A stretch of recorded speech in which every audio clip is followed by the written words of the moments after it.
எல்லாருக்கும் வணக்கம். இப்போ நம்ம செல்வி அம்மா வீட்டில் வந்து கத்திரிக்காய் பஜ்ஜி செய்யலான்ட்டுங்க. கத்திரிக்காய் எடுத்து வச்சுருக்கிறேன். அது எப்படி செய்யலான்னு பார்க்கலாம் வாங்க. சின்ன வெங்காயம் கொஞ்சம் உளிச்சு அரிஞ்சு வச்சுருக்கிறேன். பூண்டு கொஞ்சம் உளிச்சு வச்சுருக்கிறேன்.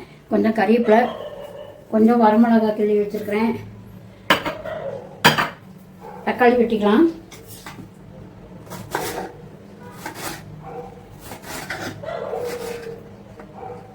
இது எல்லாத்துக்குமே இட்லி தோசை எல்லாத்துக்குமே நல்லா இருக்குங்க. இந்த மாதிரி செஞ்சால் சாதத்துக்கு எல்லாம் போட்டு சாப்பிட்லாம்.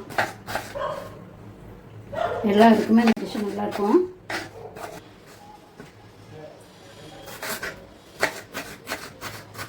இதெல்லாம் வெட்டிக்கலாம். பிள்ளைங்க கேட்டாங்க கத்திரிக்காய் பஜ்ஜி எப்படி செய்யறதுன்னு கேட்டாங்க. அவங்களுக்காக இந்த வீடியோ. அடுப்பு ஆன் பண்ணிக்கலாம். உண்டாவதுதான் கொஞ்சம் எண்ணெய் சேர்த்து ஊற்றிக்கிங்க. இதுக்கு நான் வந்து இந்த காய்க்கு வந்து ஒரு 4 ஸ்பூன் எண்ணெய், அப்புறம் காய் கொஞ்சம் நல்லா கொஞ்சம் கடுகு, உளுந்து பருப்பு கலந்து கொஞ்சம் போட்டுக்கலாம். இப்போ நம்ம வந்து வெங்காயம், பூண்டு, கறிவேப்பிலை, வரமிளகாய்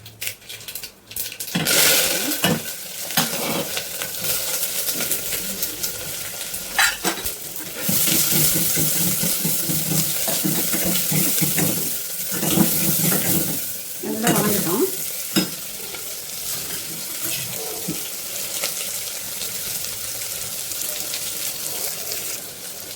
வெங்காயம் பாருங்க நல்லா வந்துச்சு.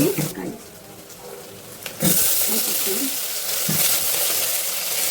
பார்த்தீங்கன்னா நான் வந்து 7 கத்திரிக்காய் போட்டுக்கிறேன். நான் நிறைய பேர்த்துக்கு அதனால 7 கத்திரிக்காய் போட்டுக்கிறேன். நீங்கள் ஒரு 2 கத்திரிக்காய் 2 தக்காளி இருந்தாலே போதும் ஓரளவுக்கு.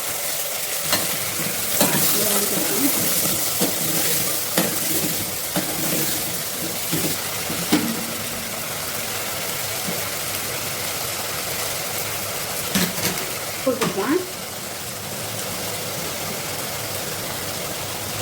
இந்த மாதிரி போட்டுருங்க. இதில் கூட மஞ்சள் வாசம் எடுத்து நான் போட்டேன்.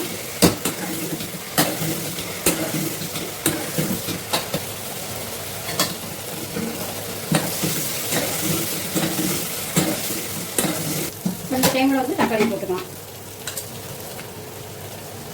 நான் வந்து 7 கத்திரிக்காய்க்கு 3 தக்காளி போட்டுக்கிறேன். நீங்கள் வந்து 2 கத்திரிக்காய்க்கு 2 தக்காளி போட்டிங்கன்னா போதும். சின்ன தக்காளியை எடுத்து கரைஞ்சி வச்சுக்கோங்க. 2 நாள் இருந்தால் கூட ஒரு நாள் வருஷத்துக்கு வச்சுக்கோங்க. காலேஜ் போயிட்டு வந்துட்டு இட்லிக்கு, தோசைக்கு, சப்பாத்திக்கு, ரைஸுக்கு எல்லாருக்கும் போட்டுக்கலாம். இது எல்லாருக்கும் இங்கே அப்படி இப்படியே தோலோடு கிடக்குது. இதுக்கு தேவையான உப்பு போட்டுக்கோங்க.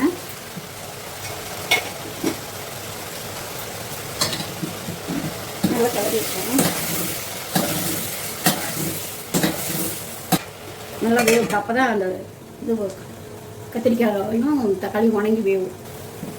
இப்போ நல்லா அடுத்து சிம்மில் வச்சு வேக வைங்க. அப்போ தான் நல்லா வணங்கும் தக்காளி.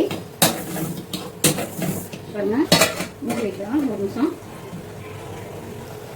கொஞ்சம் தண்ணி ஊற்றிக்கலாம்.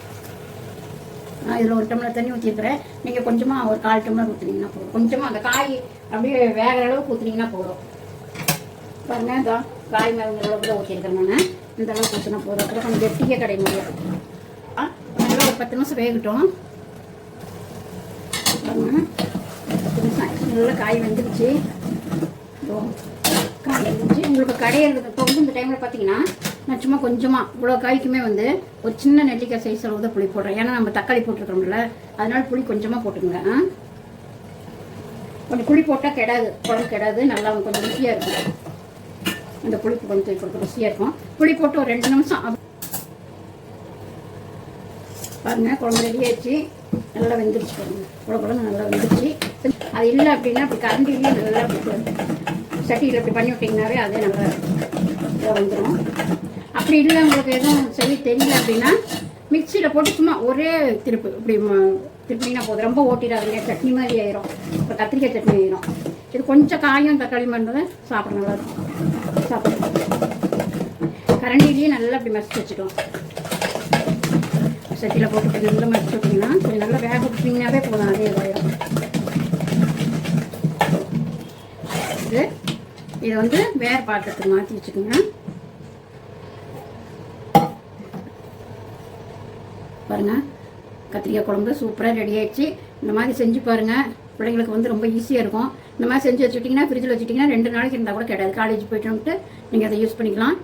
இந்த மாதிரி உங்களுக்கு பிடிச்சிருந்தா லைக் பண்ணுங்கள், ஷேர் பண்ணுங்கள், கமெண்ட்டில் தெரியும். உங்களுக்கு டவுட்டாக இருந்தால் கமெண்ட்டில் கேளுங்க, உங்களுக்கு நான் சொல்கிறேன். மீண்டும் அடுத்த வீடியோவில் சந்திப்போம். சிம்பிளான சமையல். தேங்க்யூ.